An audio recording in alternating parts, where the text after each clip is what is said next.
जब हम CSI net में इवोल्यूशन वर्ड सुनते हैं तो दिमाग में क्या आता है?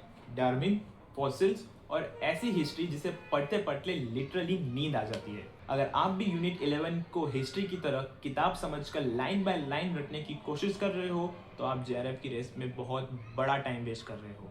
ध्यान से सुनिए, CSI नेट के लिए इवोल्यूशन हिस्ट्री नहीं है, ये पूरा का पूरा मैथ और लॉजिक है।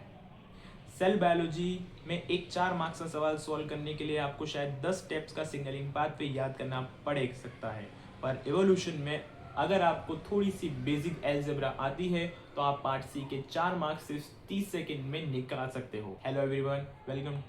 मेरा नाम है पीयूष लक्ष्कार और मैंने क्वालिफाई किया CSI UGC नेट JRF इन दिसंबर 2025 और मेरी ऑल इंडिया रैंक थी 133 और ये एग्जाम मैंने क्वालिफाई की है लाइफ साइंस सब्जेक्ट में।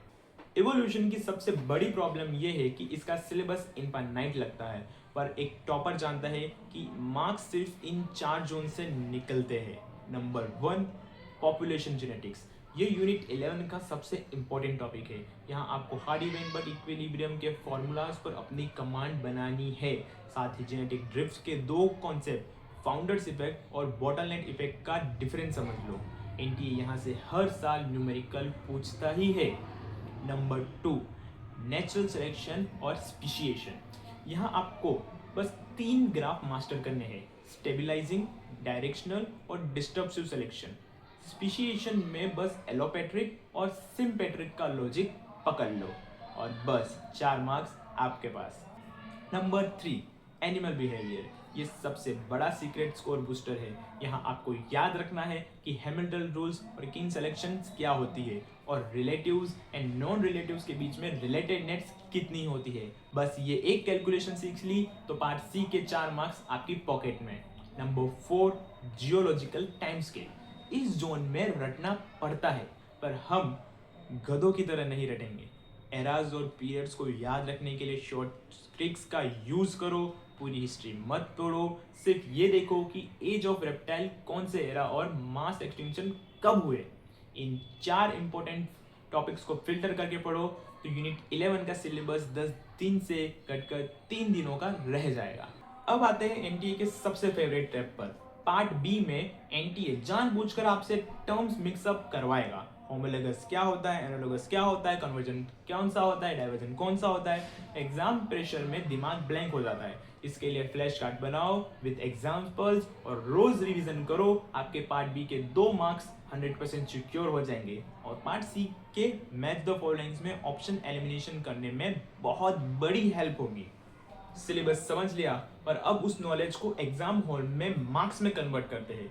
यूनिट 11 में पार्ट बी और पार्ट सी अप्रोच बिल्कुल अपोजिट है। पार्ट बी में एनडीए आपकी मेमोरी टेस्ट करेगा।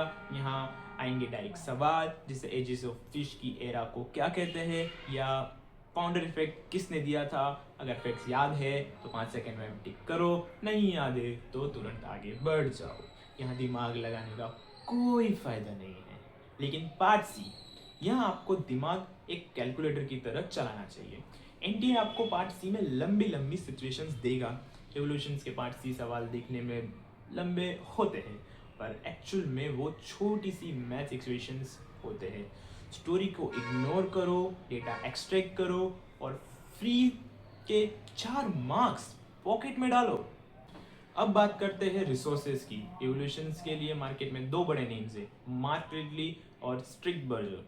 इन दोनों बुक्स को कवर टू कवर पढ़ने की गलती बिल्कुल मत करना, वरना जेआरएफ का बाकी सिलेबस कभी खत्म नहीं होगा। इन्हें आपको स्मार्टली यूज करना है। अगर आपको पॉपुलेशन जेनेटिक्स और एनिमल बिहेवियर के न्यूमेरिकल्स और लॉजिक समझना है तो मार्क रिडली बेस्ट है। इनके डायग्राम्स इतने क्लियर है कि आपको हैमिल्टन रूल्स का लॉजिक हमेशा के लिए याद हो जाएगा। वहीं दूसरी तरफ अगर आपको ओरिजिन ऑफ लाइफ या जियोलॉजिकल टाइम स्केल की डीप हिस्ट्री चाहिए तो स्ट्रिक्ट बर्जर एक इंसाइक्लोपीडिया की तरह है। मैं इन दोनों बुक्स को सिर्फ रेफरेंस की तरह किया करता था। यूनिट 11 के लिए आपका असली टीचर है प्रीवियस ईयर क्वेश्चंस। अगर कोई लॉजिक समझ नहीं आ रहा है तभी इन स्टैंडर्ड बुक्स को खोलिए, उनके डायग्राम्स देखिए और बंद कर दीजिए।